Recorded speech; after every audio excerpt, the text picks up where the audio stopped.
Hi hello నమస్తే. This is గగన. ఇప్పుడు మనం చెప్పుకోబోతున్న స్టోరీ మై డియర్ రాక్షసి ఎపిసోడ్ 42. ఇంత పిచ్చి పిచ్చిగా ఎలా మాట్లాడగలుగుతున్నారు ఆర్యన్ గారు మీరు?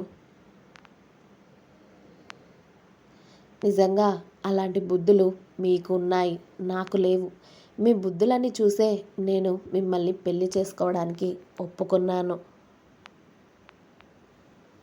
కానీ నేను అలాంటి క్యారెక్టర్ అని మీకు అనిపిస్తుందా? అసలు ఇలా ఇంత చండాలంగా మీరు ఆలోచిస్తారని అనుకోలేదు. మీతో మాట్లాడడానికి కూడా నాకు అసహ్యంగా ఉంది అని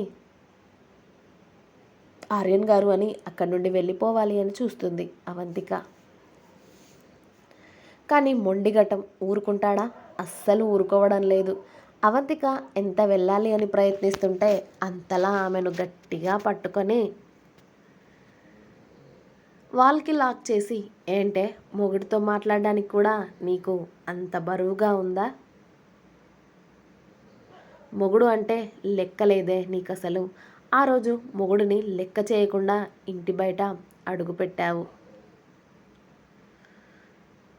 ఇప్పుడు ఆ మొగుడే నీకోసం ఏరి కోరి మరీ వస్తే వాడిని లెక్క కూడా చేయడం లేదు. ఎందుకు అంత పొగరు నీకు? ఏం చేసుకొని నీకు అంత పొగరు అన్నాడు ఆర్యన్. నన్ను చూసుకునే నాకు ఆ పొగరు. ఒకరి దగ్గర అరువు తెచ్చుకోలేదు, ఒకరిని చూసి నాకు ఈ పొగరు రాలేదు.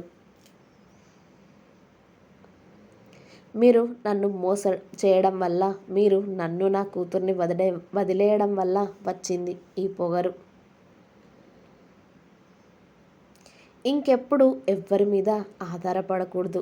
ఎవరు మన బాధ వచ్చి ఆర్చరు తీర్చరు. మనమంతట మనమే నిలబడాలి మన కోసం అని నేను అనుకోవడం వల్ల వచ్చిన పొగరు ఇది. చాలా, ఇంకేమైనా కావాలా మీకు అని అంది అవంతిక కూడా ఎక్కడా తగ్గకుండా. బాగా రెచ్చిపోతున్నావే నిజంగా నువ్వు. నేను ఏమీ అనట్లేదని. నీకు ఈ ఇంటి మీద ఎంత హక్కు అయితే ఉందో నాకు కూడా అంతే హక్కు ఉంది. నేను ఇంకా ఇప్పటి నుండి ఇక్కడే ఉంటాను. ఏం చేస్తావో నేను కూడా చూస్తానే. నువ్వు నన్ను పో అని బెదిరించడం కాదు. మీ తాత ఎలాగైతే ఆయన ఆస్తులన్నీ నీకు సగం రాశాడో అలాగే సగం నాకు కూడా తగిలాంచాడు కదా. ఆ సగాన్ని నేను అనుభవించాలి కదా. ఆ సగం అనుభవించాకే ఇక్కడ నుండి వెళ్ళిపోతాను. అప్పటి వరకు నువ్వు ఏం చేస్తావో నేను చూస్తానే అని ఆర్యన్ కళ్ళు చిన్నవి చేసి అవంతిక ఫేస్ నుండి అతడి చూపులు కిందికి దించుతూ ఉంటే అవంతిక ఈ గొడవలో ఆమె చీర చెదరడం చూసుకోలేదు. దాంతో టక్కున కొంగును కవర్ చేసుకొని ఆర్యన్ చెంప మీద ఇంకొకటి పీకింది. సిగ్గుందా మీకు? అసలు ఎక్కడ చూస్తున్నారో అర్థమవుతుందా అంది అవంతిక.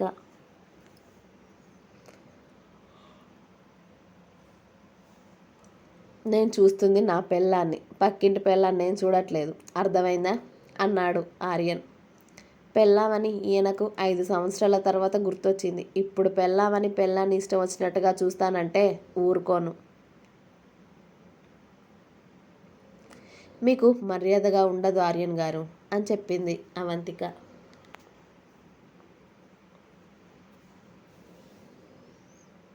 అతడికి వేలు చూపిస్తూ, ఆహా ఊరుకోకపోతే ఏం చేస్తావే రాక్షసి. అయినా నీకు బాగా బలుపు పట్టింది. కానీ నీకు నేను వచ్చాను కదా, దించుతా, మొత్తం దించుతా. నా కూతురు నాతో మాట్లాడుతుంటే ఇంకొకసారి తనని ఏమైనా అన్నావనుకో, రాక్షసి మామూలుగా కొట్టను నిన్ను, చెప్తున్నా. ఏంటి తనని బెదిరిస్తున్నావే? రాక్షసిలాగా ప్రవర్తిస్తున్నావేంటి? నా కూతురికి ఎవరితో మాట్లాడే హక్కు కూడా లేకుండా చేస్తున్నావా? నువ్వు ఇంట్లో కూర్చుంటావు ఎవరితో కలవకుండా, తనని కూడా అలాగే చేద్దామనుకుంటున్నావా అన్నాడు ఆర్యన్. మీకు కూతురు ఉందనే తెలియదు. ఇప్పుడు ఇక్కడికి వచ్చాకే కదా మీకు కూతురు ఉందని తెలిసింది. నా కూతురు నా ఇష్టం, ఎలాగైనా పెంచుకుంటాను. అయినా నా కూతురు మీద మీ బోడి పెత్తనం ఏంటి అంది అవంతిక. ఏంటే బోడి పెత్తనవా? అయినా ఇలాంటి పదాలు ఎక్కడ నేర్చుకున్నావే నువ్వు అన్నాడు ఆర్యన్. నా ఇష్టం, నేను ఎలా అయినా మాట్లాడతాను. అడగడానికి మీరెవరసలు? నా కూతురు మీద మీకు ఏం హక్కుందని తన గురించి మాట్లాడుతున్నారు? అలాంటి వాటిని చెప్పకండి, నాకు ఎక్కడో మండుతుంది. అలా చెప్పి నాతో దెబ్బలు తినకుండా ఉండండి ఆర్యన్ గారు. ఇప్పటికే ఎక్కువగా కొట్టేశాను మిమ్మల్ని అంది అవంతిక. అవును, మొగుడనే మర్యాద ఏడిస్తే కదా నీకు, అందుకే ఇష్టం వచ్చినట్టు చేస్తున్నావు నువ్వు అన్నాడు ఆర్యన్.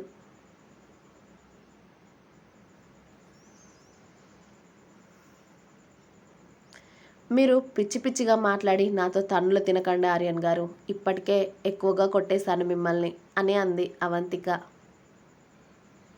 అవును, మొగుడు అనే భక్తి భావాలు ఏడిస్తే కదా నీకు మొగుడు అంటే లెక్కే లేదు, అందుకే ఇష్టం వచ్చినట్టుగా కొడుతున్నావు.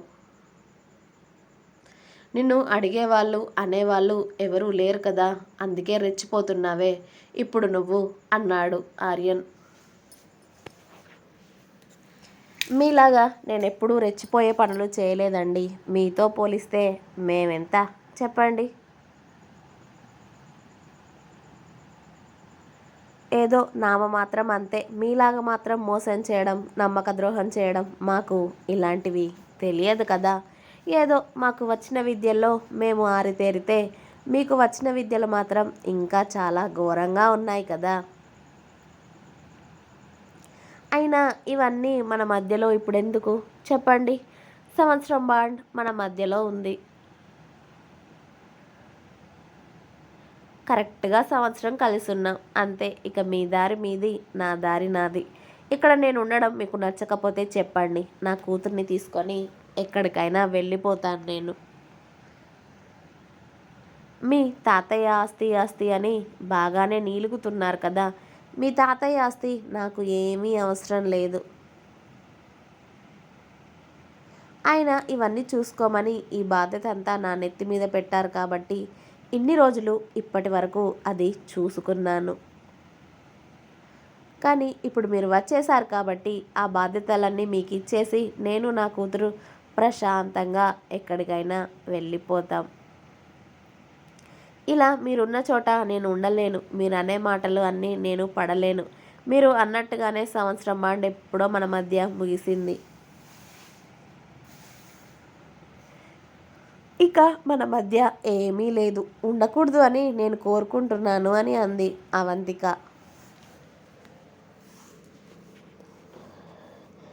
మన మధ్య ఏమీ లేదా? మన మధ్య జరిగిందంతా మర్చిపోయావా నువ్వు అన్నాడు ఆర్యన్. ఆమెకి పూర్తిగా దగ్గరగా జరిగి వాళ్ళిద్దరి మధ్యలో ఇంచ్ గ్యాప్ కూడా లేకుండా అతడి శరీరం మొత్తం అవంతికకి శరీరానికి తాకేలా ఉండి మాట్లాడుతూ, పిచ్చిగాని పట్టింది ఆర్యన్ గారు, ఏం చేస్తున్నారు మీరు అని అంది అవంతిక అప్పటికే వణుకుతున్న గొంతుతో. అతని శరీరం మొత్తం ఆమె మీద బరువుగా పడడంతో. ఏం చేస్తున్నానో తెలియట్లేదా? మొగుడు పెళ్ళంగానే ఉన్నాం కదా సంవత్సరం పాటు. అప్పుడేం చేశానో గుర్తులేదా? ఇప్పుడు చేసి చూపించనా అన్నాడు ఆర్యన్ స్మైల్ చేస్తూ చాలా గుసగుసగా కళ్ళు ఎగరేసి. నిజంగా మిమ్మల్ని కొట్టి తప్పు చేశాను అని ఇప్పటికీ నా మనసులో ఒక బాధ ఉంది ఆర్యన్ గారు. కానీ మీ మాటలతో అద్ది కూడా లేకుండా చేస్తున్నారు. పైగా ఇంకా తన్నులు తినేలా మాటలు మాట్లాడుతున్నారు. నిజంగా మీకు నా చేతులతో ఇన్ని దెబ్బలు పడాలని ఆనందంగా ఉంటే నాకు ఎలాంటి అభ్యంతరం లేదు. అప్పుడు ఇలాంటి మాటలు మాట్లాడి నాతో తన్నులు తినండి మీరు అని అంది అవంతిక. పెళ్ళాం కొడతానంటే నేనెందుకు వద్దంటానే? ప్రతి మొగుడు పెళ్ళాం చేతిలో తన్నులు తినేవాడే కదా. నేనేమీ దానికి అతీతం కాదు కదా. నువ్వు ఎంతలా కొట్టినా నాకు ఇష్టమే అని అవంతిక రెండు చేతులు తీసుకొని అతడి చెంప మీద పెట్టుకొని ఆమె నడుమును చుట్టేశాడు ఆర్యన్ అతడి చేతులతో. అతడి చేతులు నేరుగా ఆమె నడుముని తాకుతూ ఉంటే ఇన్ని సంవత్సరాల తర్వాత ఒక్కసారిగా ఒళ్ళు అలజడికి గురైంది అవంతికకి. పైగా ప్రాణం కన్నా ప్రేమించిన వ్యక్తి ఆమె భర్త అతడు. అతడి చేయి మీద పడ్డాక ఒళ్ళు సహకరించకుండా ఉంటుందా? ఆమె ఒంట్లో ఏదో తెలియని కలవరం మొదలవడంతో వెంటనే గట్టిగా కళ్ళు మూసుకొని చేతులు తీయండి ఆర్యన్ గారు ముందుగా అంది. ఎందుకు తీసేయాలి? అది నా ప్రాపర్టీ.